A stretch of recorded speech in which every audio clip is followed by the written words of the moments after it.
शुभम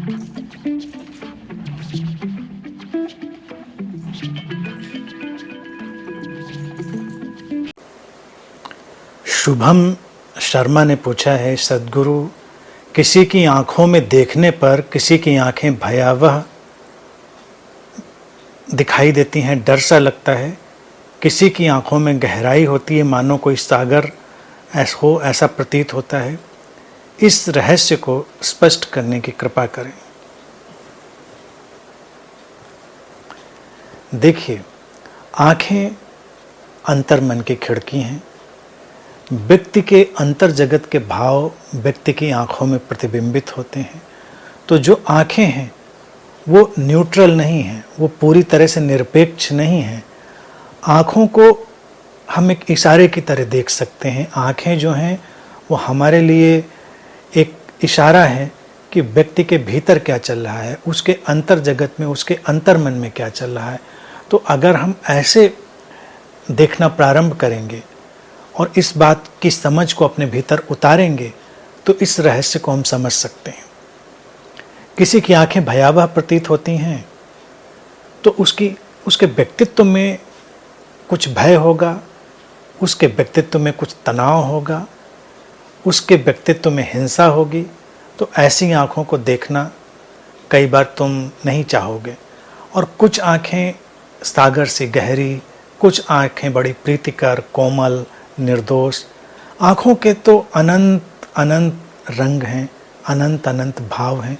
इसलिए आँखों का जो रहस्य है उसको तुम तभी जान सकते हो जब तुम बहुत ध्यानपूर्ण हो, बहुत संवेदनशील हो, तब तुम उसको समझ सकते हो। किसी की आंखों में देर तक देखा जा सकना संभव नहीं है, ये तुम जानते ही हो। बहुत देर तक तुम किसी की आंखों में नहीं देख सकते, आक्रमण बन जाएगा। तुम अगर 3 सेकंड भी किसी की आंखों में देखते हो पर्याप्त है। 3 सेकंड से ज़्यादा अगर तुम आंखों में देखोगे तो वो आक्रमण जैसा प्रतीत होगा। वो तुम्हें फिर विचलित करेगा, दूसरे को विचलित करेगा, दूसरा अनकंफर्टेबल होगा और वो तुम्हारे लिए असहज स्थिति बन जाएगी। जिन आँखों में गहराई लगती है, सागर सी अथाह, तो निश्चित ही उस व्यक्ति के व्यक्तित्व में भी वो गहराई हो सकती है। वो जो असीमता है वो उसके व्यक्तित्व में भी होने की पूरी संभावना है।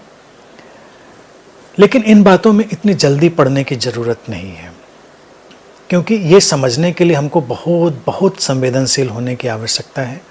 अन्यथा हम अपने प्रक्षेपण डाल देंगे, अपनी ही बातें हम आरोपित कर देंगे।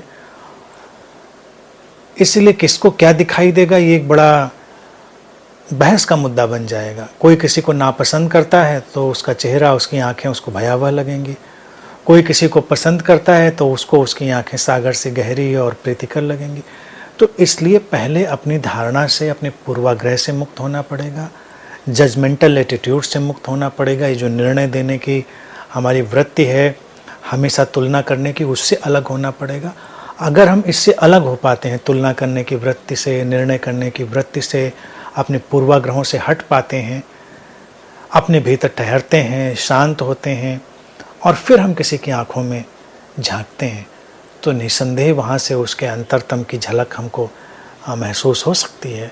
लेकिन सबसे पहले ज़रूरी है कि पूर्वाग्रहों से हटा जाए, नहीं तो पसंद नापसंद की जो धारणाएं हैं वो आरोपित होकर हमको दिखाई दे जाती हैं। जीवन देखिए इतना रहस्यमय है, इसमें एक अजीब सी चीज़ है। हम अक्सर वो नहीं देखते जो होता है, हम अक्सर वो देख लेते हैं जो हम देखना चाहते हैं। हम अक्सर वो नहीं सुनते जो हमारे कानों तक पहुंचता है, हम वो सुन लेते हैं जो हम सुनना चाहते हैं।